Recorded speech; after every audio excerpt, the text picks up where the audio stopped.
O tema desta palavra, nesta oportunidade, é Salvai-vos do inferno. Desde muitos séculos, os homens tentam minar as referências que tratam do juízo eterno, do julgamento definitivo dos pecadores, da condenação e da salvação e daqueles que irão sofrer eternamente no inferno.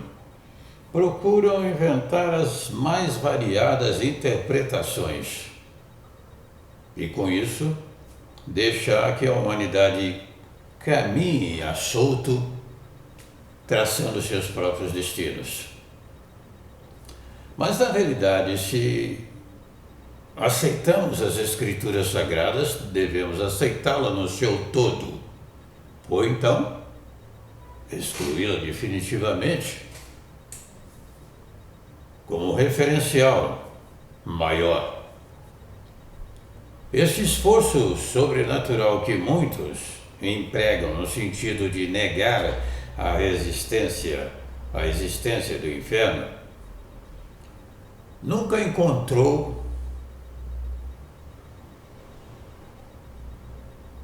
preferência majoritária. Mesmo porque aqueles que pensam, que raciocinam e usam do bom senso, sabem perfeitamente que toda transgressão recebe um justo juízo, seja aqui na terra ou na eternidade. Se nós não aceitarmos a realidade inferno, estaríamos então diante de um desafio, de uma pergunta que, sem dúvida alguma, provocaria-nos mais céticos uma necessidade urgente de resposta. Como ficam aqueles que praticam todos os erros, todos os procedimentos de desobediência no mundo, contrastando-se com os que obedecem e procuram exemplarmente seguir os ensinamentos escriturais? Será que os homens que vivem no erro, praticando as mais variadas formas de atrocidades, estariam livres após a morte? A teoria da reencarnação, conforme já foi publicada aqui através desse canal no YouTube, na hora final, não tem nenhuma consistência. Portanto, essa hipótese de voltar a essa vida não tem nenhum amparo legal nas Escrituras. Mesmo porque, se houvesse reencarnação, o homem saberia que estava pagando os seus erros de uma suposta reencarnação anterior, de uma vida pregressa. Se houvesse reencarnação, não haveria o dia de juízo final. Se houvesse reencarnação, o mundo estaria dentro de um processo de melhora e não de comprovada decadência moral, ao ponto de ser chamado a atenção para a exortação escritural que nos diz: semelhante aos dias de Noé, Sodoma e Gomorra. Por esses outros motivos, e principalmente pela afronta que se faz ao sacrifício maior do nosso Salvador, e deu-se para nos salvar, nós afirmamos sem nenhuma dúvida de que a teoria da reencarnação, parente até da teoria da evolução, não tem nenhum amparo legal. E, humildemente, provamos isso. Provamos. Como ficam aqueles então que praticam as maiores atrocidades? Seriam as suas almas extirpadas e não pagariam nada, coisíssima alguma?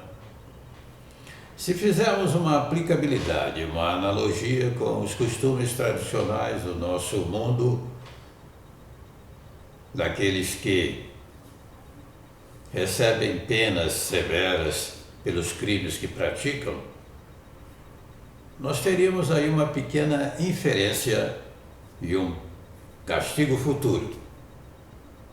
Aqueles que queiram argumentar com a definitiva pena de morte, como se fosse a exclusão total de tudo, na realidade se esquecem que nós estamos lidando com alma, e alma é eterna, alma é indestrutível. Você não consegue eliminar uma alma, não existe mecanismo, nenhum tipo de procedimento, de equipamento, por mais aterrorizante que seja, que consiga destruir uma alma ou espírito. Pode até destruir o corpo, mas não a alma. E o nosso Salvador amado disse: eu vos mostrarei a quem vocês devem temer. Temer aquele que pode lançar no inferno tanto a alma quanto o corpo. A esse sim devemos temer. Não devemos temer aqueles que matam o corpo, mas não podem fazer coisíssima alguma contra a alma, porque a alma é indestrutível. Bom, se ela é indestrutível, ela vai, após a morte, receber a sua justa recompensa. Os que obedecem aos mandamentos de Yahushua, a vida eterna, e os que desobedecem, a condenação ao inferno. Os ímpios serão lançados no inferno e todas as nações que se esquecem de Yahurim. No livro de Salmos, Terehim, capítulo 9, versículo 17. Capítulo 9, versículo 17. As Escrituras também nos convocam a pensar no valor incomparável de uma alma, quando Yahushua disse: o que adianta o homem ganhar o mundo inteiro e perder a sua alma? Ainda que conquiste tudo nessa vida, entre aspas, tudo dentro dos seus limites que lhe são permitidos, mas com a sua visão de conquista, ainda que conquiste tudo aquilo que lhe for permitido conquistar e perder a sua alma, o que adiantou? As Escrituras também afirmam que no inferno haverá choro e ranger de dentes. Um choro interminável de arrependimento e um ranger de dente de ódio inexplicável, e não poder mais se reconsiderar, se retratar diante do Altíssimo, do Eterno. O sofrimento será eterno, definitivo, pelos séculos dos séculos, semelhante a uma dor de dente, uma dor de ouvidos que nunca termina pelos séculos dos séculos. A brincadeira ou a mentirinha do inferno, conforme alguns afirmam ser, não recebe nenhuma aprovação escritural, porque nenhum livro na face da terra ousou julgar ou condenar o homem, a não ser a própria palavra, o próprio Salvador, que é a própria palavra, o caminho, a verdade e a vida. E que também nenhum homem na face da terra ousou avocar-se como perdoador, como aquele que pode perdoar o mais grave, mais grosseiro dos pecados, restaurar o homem e lhe dar a vida eterna, com a promessa ainda de que, se alguém está em Yahushua, nova criatura é. as coisas velhas se passaram, diz que tudo se fez novo, segundo aos Coríntios 5, 17, capítulo 5, versículo 17. Infelizmente, muitos acreditarão que o inferno existe quando lá chegarem. Não existe a possibilidade também de uma estatística de quantas pessoas já estão no inferno, quantas almas estão lá sofrendo dia e noite, porque, ao contrário da presença dos salvos na eternidade, juntamente com o nosso Salvador amado, ao contrário dos privilégios indescritíveis que receberão aqueles que creem em Yahushua, no inferno haverá noite e dia, dia e noite, e o tempo não se acabará, ao contrário dos céus, onde a eternidade não poderá mais ser contada, os tempos e os anos, e a própria fé, porque não precisaremos de fé, porque estaremos frente a frente com o nosso Salvador amado.